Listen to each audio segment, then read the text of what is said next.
Hello everyone, welcome to our channel. हम देख रहे थे जुरिस्डिक्शन का कॉन्सेप्ट। हमने सेक्शन 204 तक कंप्लीट कर लिया था। आगे के सेक्शन हम स्टार्ट करते हैं। ये गिवन है चैप्टर 14 में। आज की वीडियो में हम चैप्टर 14 को कंप्लीट करने की कोशिश करेंगे और नेक्स्ट वीडियो से चैप्टर 15 स्टार्ट हो जाएगा। तो चैप्टर 14 का हम देखेंगे। सबसे पहले सेक्शन 205 पे कहता है। सेक्शन 205 हमें ऐसे सिचुएशन के बारे में बताता है। मान लो ये एक डिस्ट्रिक्ट है।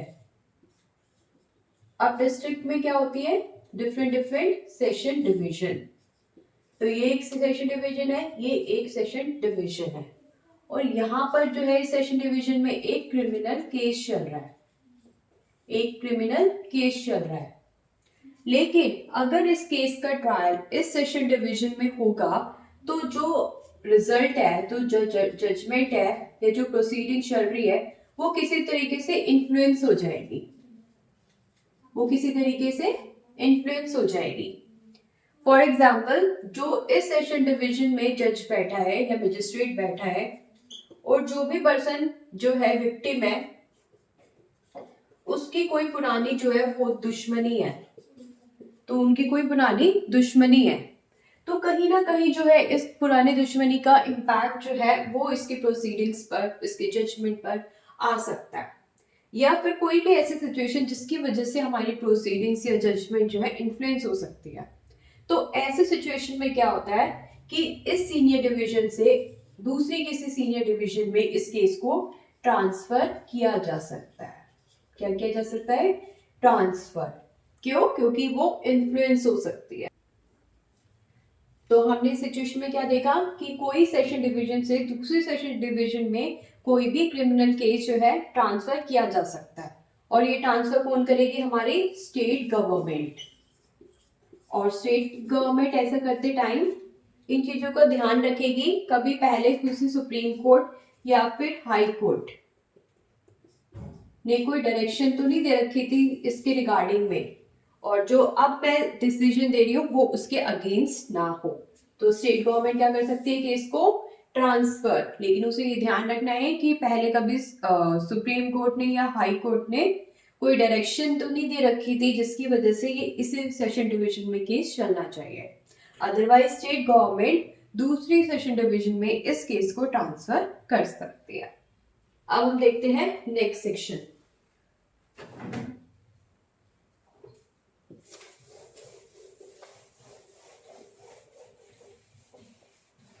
नेक्स्ट सेक्शन है 206।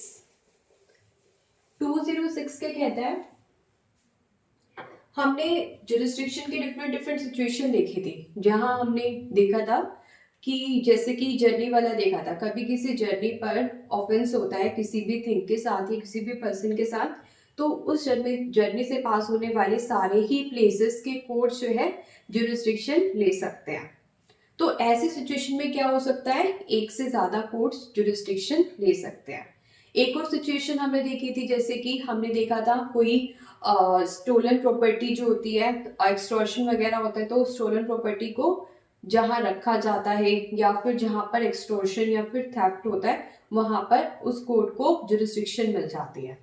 तो कहने का मतलब है हमने डिफरेंट डिफरेंट सिचुएशंस देखी थी जहां पर मल्टीपल कोर्ट्स को जुरिस्डिक्शन लेने का राइट मिल रहा था। लेकिन अब दो कोर्ट जो है जुरिस्डिक्शन ले लेते हैं किसी एक मैटर पे।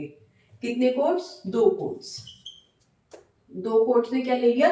कॉग्निजेंस ले लिया मैटर का। हम देखें 206। तो क्या होगा? अब कौन सा कोर्ट चलाएगा? अब कौन सा कोर्ट जो है मैटर को चलाएगा? तो वो डिसाइड करेगा हाई कोर्ट। कौन डिसाइड करेगा? High court. कौन सा हाई कोर्ट डिसाइड करेगा? अब ये क्वेश्चन आता है।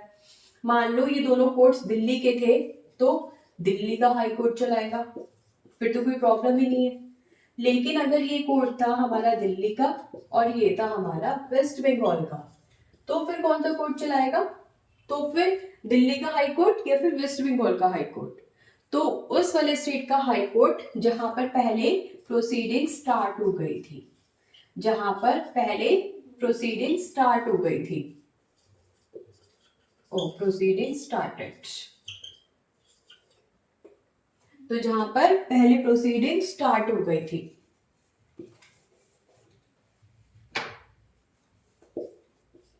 तो हम मान लेते हैं वेस्ट बंगाल में जो है, वेस्ट बंगाल की कोर्ट में प्रोसीडिंग्स पहले स्टार्ट हो गई थी। तो इस सिचुएशन में वेस्ट बंगाल का हाई कोर्ट क्या करेगा, डिसाइड करेगा कि कौन सा कोर्ट कॉग्निजेंस लेगा। तो हम इस सिचुएशन में क्या देख रहे हैं, जब दो कोर्ट्स कॉग्निजेंस ले लेते हैं सेम मैटर पर, तो कौन सा कोर्ट जो है उसको ट्रायल करेगा और जजमेंट देगा, वो कोर्ट जहां पर पहले प्रोसीडिंग स्टार्ट हो गई। लेकिन अगर डिफरेंट हाई कोर्ट है उन दोनों ही कोर्ट्स का, तो उस सिचुएशन में उस स्टेट का हाई कोर्ट डिसाइड करेगा जहां पर पहले कमेंस हुई है प्रोसीडिंग्स। ठीक है, उसी वाले कोर्ट में प्रोसीडिंग्स को कंप्लीट किया जाएगा और जजमेंट प्रोवाइड की जाएगी। दो कोर्ट्स में केस नहीं चलेगा, क्यों ही चलाए, दोनों तरफ एविडेंसेस दिए जाएंगे, दोनों तरफ जो है प्रोसीडिंग्स चलाई जाएगी, इतनी कॉस्ट लगेगी, इतना टाइम लगेगा, तो इसलिए एक ही कोर्ट में। कौन सा कोर्ट वो हमें बताते हैं। अब हम देखते हैं नेक्स्ट सेक्शन। अब हम देखते हैं नेक्स्ट सेक्शन 207। 207 क्या कहता है, मान लो एक ये जुरिस्डिक्शन है, जुरिस्डिक्शन 1, यहाँ पर एक पर्सन रहता है और इस जुरिस्डिक्शन के जुडिशियल मजिस्ट्रेट फर्स्ट क्लास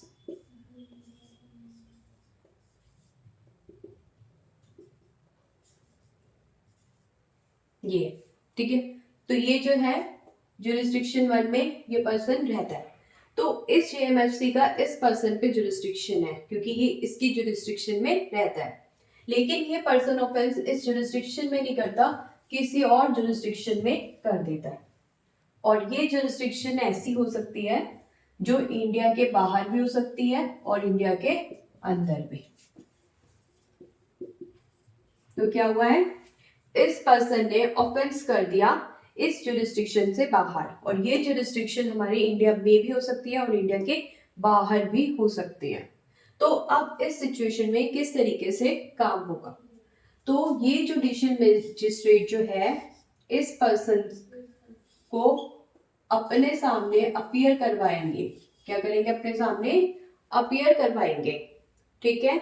और अगर ऑफेंस जो है वो डेथ पेनल्टी, कौन सा, डेथ पेनल्टी और लाइफ इम्प्रिजनमेंट का नहीं है, तो बॉन्ड या फिर बेल बॉन्ड साइन करवाकर इसको छोड़ भी सकते हैं और कहेंगे कि जब भी जरूरत होगी तो आप हमारे सामने प्रेजेंट हो जाना।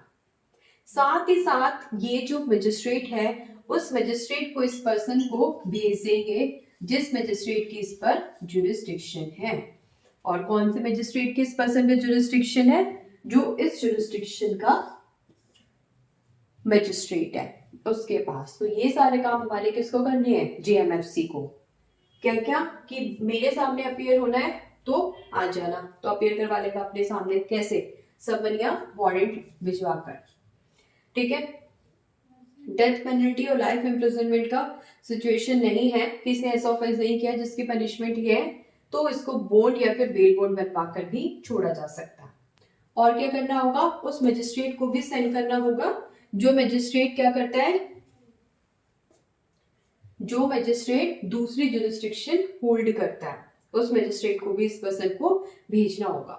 अब ये ऑफेंस कैसा किया है इसने इस जुरिस्डिक्शन में, कि ये ऑफेंस इंडिया में ट्राइबल है। कहाँ है, इंडिया में ट्राइबल है, मतलब इसकी कुछ ना कुछ पनिशमेंट है हमारे लॉज के अकॉर्डिंग, इंडिया के लॉज के अकॉर्डिंग।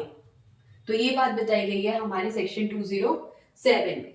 अब इन मजिस्ट्रेट को समझ नहीं आ रहा कि किस मजिस्ट्रेट को मुझे जो है इस पर्सन को भेजना है, तो वो हाई कोर्ट की डायरेक्शन ले सकते हैं इस रिगार्ड पे, और हाई कोर्ट डायरेक्शन से ऑर्डर से के बताएगा कि आप किस मजिस्ट्रेट को इस पर्सन को भेजोगे। क्यों, क्योंकि वो मजिस्ट्रेट भी तो इसकी इंक्वायरी करेगा, इसका ट्रायल करेगा।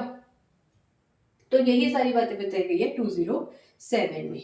क्या बोला, जेएमएफसी जिस भी जुरिस्डिक्शन का है वो सारी का सारा इसका प्रोसीडिंग को करेगा और इंक्वायरी करेगा, सारा का सारा ट्रायल करेगा, ठीक है। और बेल बॉन्ड या फिर बॉन्ड पर छोड़ भी सकता है। तो ये सारी बात बताई गई है सेक्शन 207 में। तो 8 क्या कहता है, 208 उस सिचुएशन के बारे में बताता है जब हमारा ऑफेंस आउटसाइड इंडिया होता है। अगर इंडिया के बाहर कोई क्राइम होता है तो कैसे जुरिस्डिक्शन रहेगी कोर्ट के पास। तो हम देखेंगे क्या ये क्राइम जो है, ऑफेंस जो है, वो किसी सिटीजन ने किया है या फिर अदर देन सिटीजन ने किया। तो अगर ऑफेंस सिटीजन ने किया है, हाई सीज पे किया है या फिर और कहीं किया है, और अदर देन सिटीजन ने किया है, तो ऐसे एयरक्राफ्ट या शिप पे किया है जो रजिस्टर्ड है, जो क्या है, रजिस्टर्ड इन इंडिया। चलो एक बात बताओ, अगर अदर देन सिटीजन ने किया है और किसी भी एयरक्राफ्ट और किसी भी शिप पे किया है, तो इंडिया का क्या ही मतलब रहेगा जब तक कि ऐसा एयरक्राफ्ट या ऐसा शिप इंडिया में रजिस्टर्ड ना हो, क्योंकि ना इंडिया में क्राइम हुआ है, ना ही इंडिया के पर्सन ने किया, तो जुरिस्डिक्शन आएगी नहीं। कब आएगी? जब वो रजिस्टर्ड इन इंडिया, क्या एयरक्राफ्ट या शिप।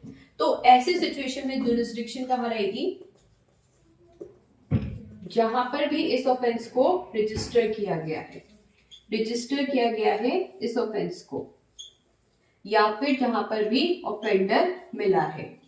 क्या हुआ है? ऑफेंडर मिला है।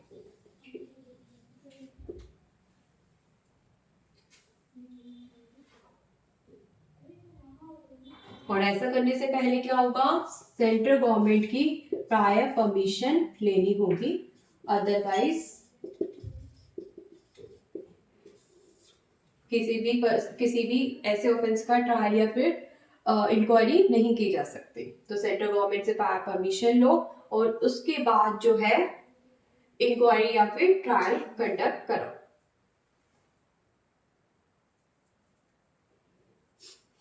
तो ये बताया सेक्शन 208 में। अब हमारा लास्ट सेक्शन क्या कहता है? आज का लास्ट सेक्शन, चैप्टर 14 का लास्ट सेक्शन, वो क्या कहता है?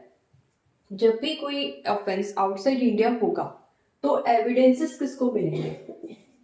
एविडेंसेस हमारे कॉन्सुलर रिप्रेजेंटेटिव को मिलेंगे, हमारे डिप्लोमैट्स को मिलेंगे, और फाइनली ये क्या कर देंगे? कोर्ट को दे देंगे, जो कोर्ट इस ऑफेंस का ट्रायल चला रहा है या फिर इस ऑफेंस का क्या कर रहा है? इंक्वायरी कर रहा है। और ये कोर्ट, ये मान लिया जाएगा कि ये एविडेंसेस इस कोर्ट को मिले हैं, मान लिया जाएगा कि ये एविडेंसेस इस कोर्ट ने ही रिसीव किए हैं। तो बस इतनी सी बात बताई है 209 में। और इस तरीके से हमारा ये चैप्टर कंप्लीट हुआ जो बात करता था जुरिस्डिक्शन के बारे में। तो नेक्स्ट वीडियो से हम देखेंगे कि क्या कंडीशन फुलफिल होनी चाहिए, उसके बाद जो है मजिस्ट्रेट एलिजिबल हो जाते हैं केस का कॉग्निजेंस लेने के लिए। तो चैप्टर 14 भी कंप्लीट हुआ। Okay, thank you.